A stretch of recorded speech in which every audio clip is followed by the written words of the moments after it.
Salve, salve Maria! Viva Cristo Rei! Sejam muito bem-vindos aqui ao meu canal. Meu nome é Adriel de Assis e este é o canal Observatório Apostólico. Então, sejam muito bem-vindos, que o amor eterno do nosso Pai, as graças, e as consolações do Espírito Santo sejam com todos aqui. Esse vídeo eu quero falar um pouco a respeito de como surgiu a Bíblia, já que estamos falando aqui do mês da Bíblia, né? Esse é o primeiro vídeo de introdução. Eu espero ser breve. O tema de como a Bíblia surge, ela até hoje existe várias formas de se explicar. Por exemplo, podemos explicar que a Bíblia ela veio a partir de uma tradição oral dos antigos hebreus e depois repassado através do judaísmo, os cristãos foram adaptando.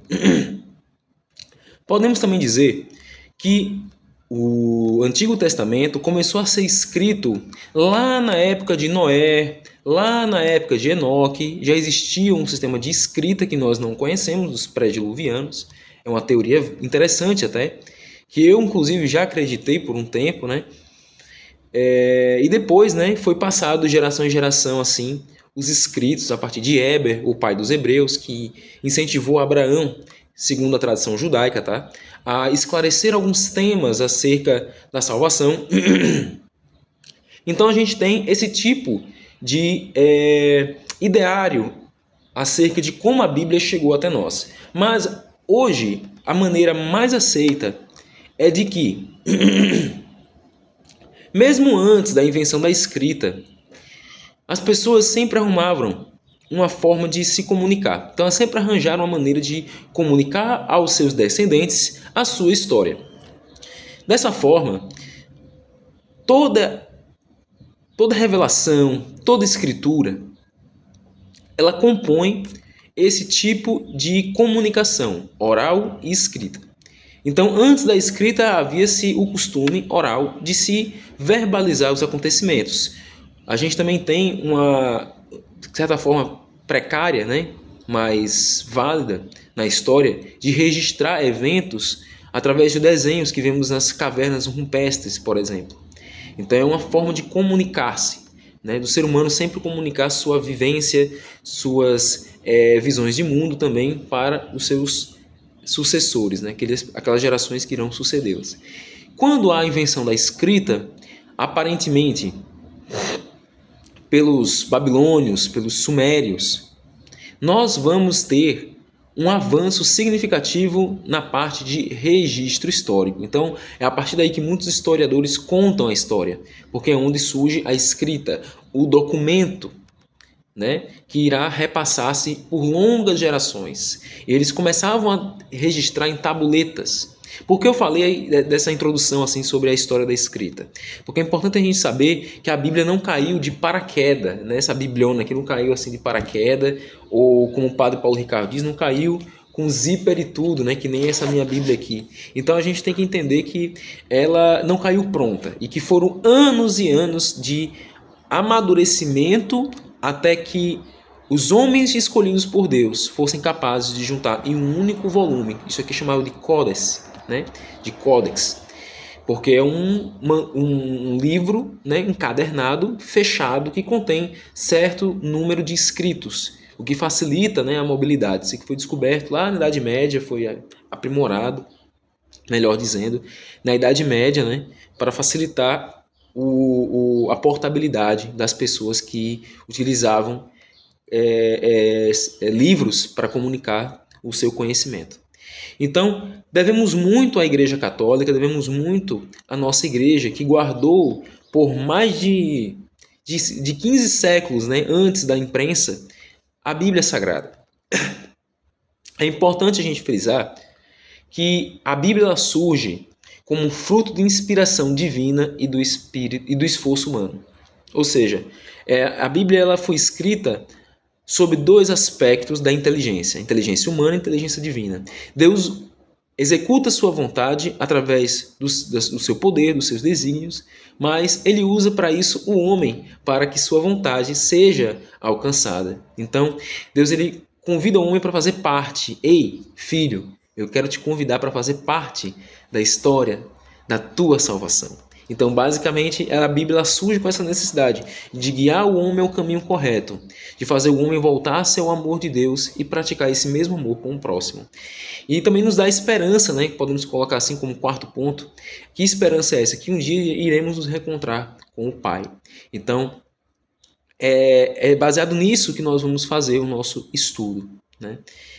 A Bíblia praticamente conta com a história mais antiga que é escrita, como já falei, e alguns vão escrever e outros vão falar e passar os seus relatos através de gerações. Então a Bíblia nasce da vontade do povo em comunicar a vontade de Deus, o amor de Deus, e de também comunicar-se a respeito do que é ser fiel a Deus, porque a Bíblia nos ensina o que é ser fiel a Deus. Então, primeiramente, se nós temos São Tomás de Aquino, Santo Agostinho, se temos São Francisco de Assis, Santa Hildegarda, Santa Faustina, é porque estes homens aprenderam através, a priori, né, da Sagrada Escritura, que é a revelação de Deus escrita, como já falei no vídeo anterior, para transmitir o seu amor e a sua vontade a todos nós, de modo que nós nos tornemos fiéis a Ele, voltando o nosso coração para Ele. Então, o que serviu de combustível para que os primeiros escritores da Bíblia eles falassem do amor de Deus? Simples. Foi o desejo de comunicar a fé em Deus Todo-Poderoso, inspirado pelo Espírito Santo, não podemos esquecer disso, que está presente em todas as páginas da Sagrada Escritura quando nós nos unimos a Cristo na leitura, ou seja, não devemos separar a nossa visão da Bíblia Sagrada de qualquer texto que nós lemos de Cristo. Ele é o Verbo, a palavra encarnada, ele é a revelação final de toda a Sagrada Escritura. Da mesma forma que uma sombra não é a mesma coisa de um corpo, então Cristo ele é a chave pelo qual nós podemos enxergar o que a Bíblia está dizendo, a sombra que está, né, nessas palavras sagradas, nessas letras inspiradas. E a partir dessas sagradas letras que nós adquirimos a verdadeira interpretação através do Espírito Santo. O Espírito Santo, ele nos guia a entendermos a Escritura a partir da sua igreja. Então, o magistério ele é essencial para essa questão, né? Então, como nós sabemos que a Bíblia ela nos comunica a vontade de Deus, o Espírito nos fala através da oração, né? Nós sabemos que, então, ela foi escrita num espaço de 1400 anos, ou até menos, segundo alguns. E nos fala sobre a revelação de Deus de forma variada, ou seja, de acordo com o tempo do autor, Deus vai falar e comunicar sua vontade ao povo. De acordo com a necessidade de certas pessoas, em um certo contexto histórico, Deus vai usar um indivíduo para falar, né, sobre o amor de Deus. Então, a forma que a Bíblia chegou até nós foi a partir do Antigo Testamento, encerrando a revelação escrita no Novo Testamento. Por que existe essa distinção? Eu queria separar aqui uns versículos para a gente ler hoje, né? Abra sua Bíblia, independente da tradução. Eu vou ler aqui na Mato Soares.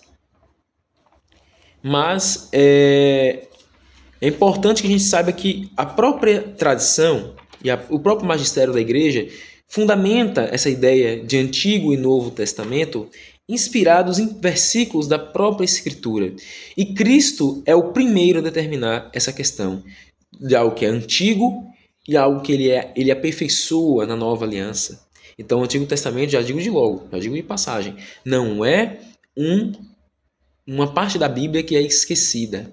Não é uma parte da Bíblia que não serve para nada, porque Cristo aperfeiçoa o entendimento do Antigo Testamento. O Espírito Santo utiliza os autores do Antigo Testamento, de Gênesis a Malaquias, para nos falar a respeito da sua vontade, do amor de Deus Pai e também a respeito de Cristo, de uma maneira que o povo daquela época pudesse entender. Então, ele fala de uma maneira um pouco antiga, um pouco arcaico, por isso no Antigo Testamento, porque Cristo, o Verbo de Deus encarnado, ainda não tinha aparecido sobre a terra. Mas a gente vai ver durante nossos estudos algumas aparições supostas de Cristo no Antigo Testamento. Por isso, a gente não pode invalidar nenhuma parte da Bíblia, a saber essa daqui, né? A Vulgata Latina de São Jerônimo. A gente não pode esquecer disso, que a tradição da nossa fé carrega essa Bíblia aqui, a Vulgata Latina, como um memorial de que a Escritura era presente na igreja desde os seus primórdios. Então vamos lá, Mateus capítulo 5, versículo 17 diz assim: Mateus capítulo 5, versículo 17. Não julgueis que vim abolir a lei ou os profetas. Não vim para os destruir, mas para cumprir. Então Cristo ele vem para cumprir o Antigo Testamento. Mateus 11, versículos 12 a 14 é fenomenal. Mateus capítulo 11, versículos 12 a 14. E desde os dias de João Batista até agora, o reino dos céus adquire-se a força, e os violentos arrebatam-no, porque todos os profetas e a lei até João profetizaram. E se vós quereis compreender, ele mesmo é o Elias que há de vir. Então, o próprio Cristo fala no início aqui que desde os dias de João Batista até agora o reino dos céus adquire-se a força e os violentos arrebatam, ou seja, é permitível que as pessoas consigam adquirir a salvação e o reino de Deus que Jesus veio falar, antes mesmo de que ele tivesse vindo. Mas até João Batista, ou seja, até aquele momento, o Espírito Santo estava agindo através do povo de Deus.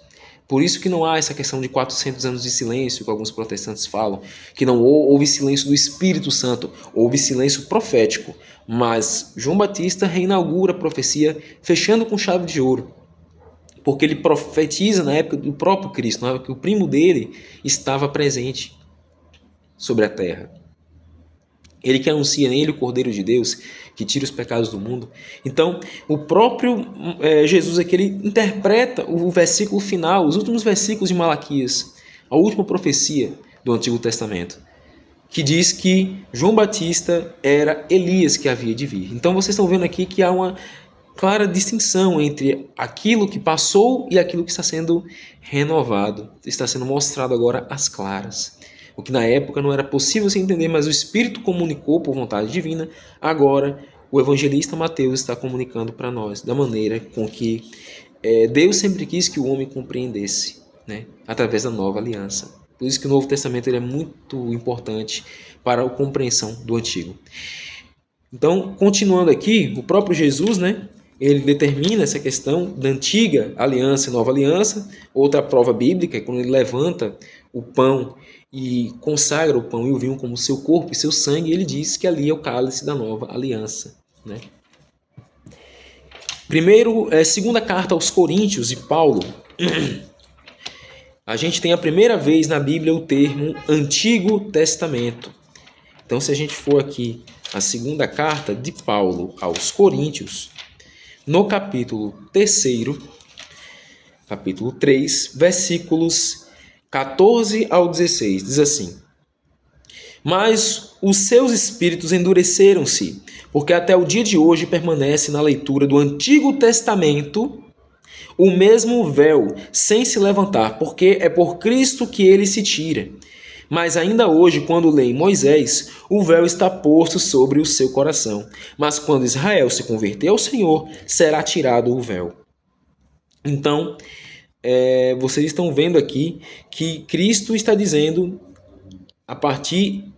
Paulo está dizendo a partir de Jesus, que temos o véu do Antigo Testamento tirado. Ele compara com a situação que aconteceu no Antigo Testamento, quando Moisés ele desce com as tábuas da lei, e agora quem vem com as tábuas da lei da nova aliança é o próprio Jesus, dizendo às claras, sem um véu no rosto, porque não precisamos ter medo mais da palavra de Deus. A palavra de Deus ela andou entre nós, ela é viva entre nós. Deus ele compreende o homem porque se fez parte da sua humanidade. Então, isso que a gente tem que entender quando a gente vai ler a Sagrada Escritura, que o Antigo Testamento ele é a leitura de Cristo coberto. O Novo Testamento é Cristo descoberto, né? Como eu comparei a questão da sombra e da figura física real, né? Hebreus capítulo 9, versículo 15. Depois iremos ler o 16 a 20, diz o seguinte: E por isso ele é mediador do Novo Testamento, a fim de que, intervindo a sua morte para o perdão daquelas prevaricações que havia sob o Primeiro Testamento, os chamados recebam a herança eterna que lhes foi prometida. Porque onde há um testamento, é necessário que intervenha a morte do testador. Eu li até o 16. Ou seja, vocês viram aqui que era preciso que Cristo fosse o mediador do Novo Testamento, que intervindo a sua morte, perdendo aquelas prevaricações que havia sob o Primeiro Testamento, os chamados recebam a herança eterna que lhe foi prometida. Então a promessa de todo o Antigo Testamento se cumpre aqui. Tanto é que o ápice do Antigo Testamento é uma fala exatamente sobre esse cumprimento dessa profecia, que se inicia lá em Jeremias capítulo 31 e finaliza aqui, vem à tona no versículo 15 do capítulo 9 de Hebreus. Então a gente vê aqui a profecia sendo cumprida. E para terminar, temos aqui o versículo 16, que já li, vou ler o 17 até o 20, que diz assim: porque o testamento só produz seu efeito em caso de morte, não tendo força enquanto vive o testador. Ou seja, começou o Antigo Testamento quando houve o pecado de Adão. Porque a igreja crê que o pecado de Adão foi perdoado com o sacrifício de um animal, que inclusive sua pele serviu de roupa para Adão e Eva, para cobrir a sua nudez. Irineu de Lyon comenta isso, e assim foi, a igreja sempre acreditou nisso. E no Novo Testamento nós temos o sacrifício de Cristo validando a nova aliança. Então foi ali que começou a contar, digamos assim, o relógio, né, da nova aliança, do Novo Testamento. Por isso, nem mesmo o Primeiro Testamento foi inaugurado sem sangue. Efetivamente, Moisés, tendo lido a todo o povo todos os preceitos da lei, tomou o sangue dos bezerros e dos bodes com água e com lã, tinta de escarlate, e com ísopo aspergiu o mesmo livro que continha a lei. E todo o povo foi aspergido, dizendo: este é o sangue do testamento que Deus ordenou para vós. Ou seja, através da remissão dos pecados, lavados com sangue do Cordeiro, é que temos o testamento. Então, toda a Bíblia ela fala de aliança, a gente vai perceber isso. A Bíblia inteira ela fala de aliança. E aí, sem aliança com Deus, o homem não pode chegar à perfeição. Então, o que eu posso dizer depois de lermos esse texto é que a palavra do Senhor é viva e eficaz. E ela é o norte que todo cristão deve ter diariamente para o entendimento da sua salvação. Dito isso, glória ao Pai, ao Filho e ao Espírito Santo, como era no princípio de sempre e pelos séculos dos séculos. Amém. Louvado seja o nome do nosso Senhor, que fez os céus e a terra, para sempre seja louvado. Até mais, pessoal. E não se esqueçam de se inscrever no canal, ativar o sininho para ficar sabendo dos próximos vídeos. Até mais. Tchau, tchau.